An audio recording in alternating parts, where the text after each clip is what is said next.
Hyderabad Balapur PS పరిధిలో మరో దారుణం చోటు చేసుకుంది. రౌడీ షీటర్ రియాజ్ హత్య మరొక ముందే మరో యువకుడిని గుర్తు తెలియని దుండగులు వెంటపడి కత్తులతో పొడిచి హత్య చేశారు. బాలాపూర్ గణేష్ చౌక్ వద్ద ఉన్న ఓ హోటల్ ఎదుట జనం చూస్తుండగానే ఈ హత్య జరిగింది.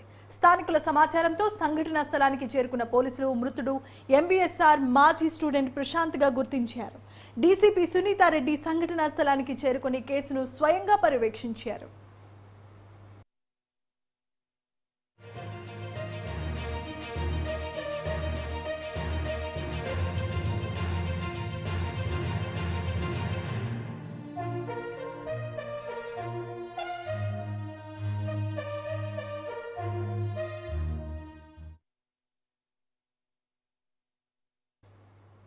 బాలాపూర్ ఘటనపై మరింత సమాచారం అందించేందుకు డీసీపీ సునీతారెడ్డితో మా crime bureau chief Krishna face to face ఇప్పుడు చూద్దాం.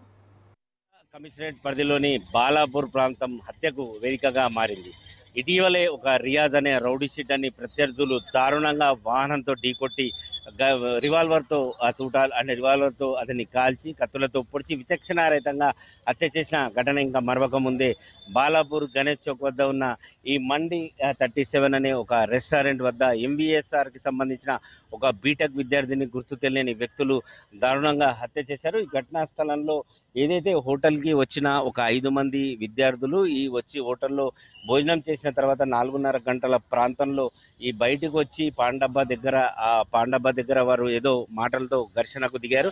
ఈ ఘర్షణ దిగిన తర్వాత వెంటనే అతని వెంట తెచ్చుకున్న వ్యక్తులు కత్తులతో అతని ప్రశాంత్ అనే విద్యార్థిని విచక్షణారహితంగా పొడిచి హత్య చేశారని చెప్పేసి తెలుస్తుంది.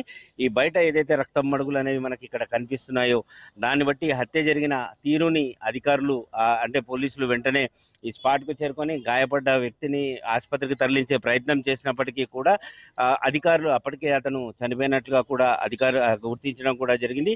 ఈ హత్య జరిగిన తీరు ఏంటి అనే విషయాన్ని పైన కూడా వెంటనే డీసీపీ సునీతారెడ్డి గారు ఇక్కడ ఘటనా స్థలానికి చేరుకొని ఎప్పటికప్పుడు పరిస్థితిని సమీక్షించి ఆ దుండగులను నిందితులను గుర్తించే పనిలో పడ్డారు. మొత్తం ఈ ఘటనా స్థలంలో ఉన్న ఏదైతే ఈ హోటల్ వద్ద సీసీ కెమెరా ఫుటేజ్ అనేది అధికారులు పరిశీలించడం కూడా జరుగుతుంది.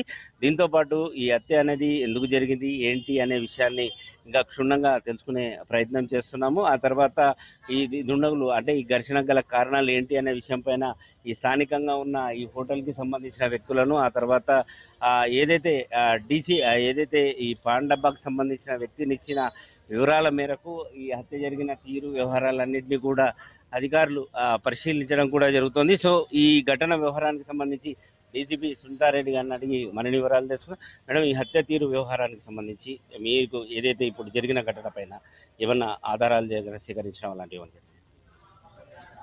ఈ ఘటన వచ్చేసి బాలాపూర్ పిఎస్ లిమిట్స్లో 4:30 ప్రాంతంలో కొత్తగా ఓపెన్ అయినటువంటి మండి పక్కనే ఉన్నటువంటి పాన్ షాప్కి ఒక 4-5 వ్యక్తులు ఇప్పుడు ప్రాథమికంగా మాకున్నటువంటి ఇన్ఫర్మేషన్ ప్రకారం వాళ్ళందరూ కలిసి వచ్చారు. అందులో డిసీజ్డ్ కూడా ఉన్నాడు. సో ఈ 4-5 వ్యక్తులు వచ్చి అక్కడ సిగరెట్ తీసుకున్న తర్వాత వాళ్ళ మధ్యలో ఒక చిన్న గొడవ జరిగింది. ఆ గొడవ జరుగుతుండగానే అందులో ఉన్నటువంటి ఒక అతను చాకు తీసి ఇమీడియట్గా డిసీజ్డ్ ప్రశాంత్ అనే విద్యార్థి ఎంబీఎస్ఆర్లో చదువుతున్నాడు, 2nd ఇయర్. సో అతన్ని చాకుతోటి 3-4 కత్తిపోట్లు పొడిచి తర్వాత ఇమ్మీడియట్గా అక్కడి నుంచి బైక్ మీద పారిపోయారని చెప్పేసి ఐ విట్నెస్లు ఉన్నారు, వాళ్ళు మనకి చెప్తున్నారు. వాళ్ళ మదర్ కూడా ఇక్కడ బాలాపూర్లో నివసిస్తున్నట్టుగా మనకు తెలిసింది. వీళ్ళు ఖమ్మం నేటివ్, కాకపోతే ఇక్కడికి ఎప్పుడో షిఫ్ట్ అయినట్టుగా తెలుస్తుంది. సో లోకల్గా ఏమైనా ఇష్యూస్ ఉన్నాయా ఏంటి అనే విషయంలో మేము వెరిఫై చేస్తున్నాము. ఇక్కడ already clues team, SOT and then IT cell, law and order అన్ని కాంపోనెంట్స్ సిపి సార్ ఆధ్వర్యంలో ఇది జరుగుతుంది. ఇక్కడ సీసీటీవీ ఫుటేజెస్ కూడా వెరిఫై చేస్తున్నాము. ఇమీడియట్గా టీమ్స్ అన్ని డిప్లాయ్ చేయడం జరిగింది. సో తొందరగా మేము అక్యూజ్ని కూడా ట్రేస్ అవుట్ చేస్తాం. Thank you. సో మొత్తానికి ఏదైతే సీసీ కెమెరా ఫుటేజ్ అనేది పరిశీలించడం జరుగుతుంది. వీలైనంత తొందరలోనే దుండగులను అరెస్ట్ చేస్తాం. ఈ హత్య వెనకాల ఎవరు ఉన్నారు, ఇది కావాలని పక్కా ప్లాన్ ప్రకారం హత్య చేశారా లేదంటే ఇంకా దీని వెనకాల ఏమైనా కారణాలు ఉన్నాయా అనే విషయం పైన ఇటు క్లూస్ టీమ్ ఆ తర్వాత ప్రత్యేకమైన 2 బృందాలను ఏర్పాటు చేసి విచారణ చేపడుతున్నామని డీసీపీ సునీతారెడ్డి చెప్పడం జరిగింది. Vote studio.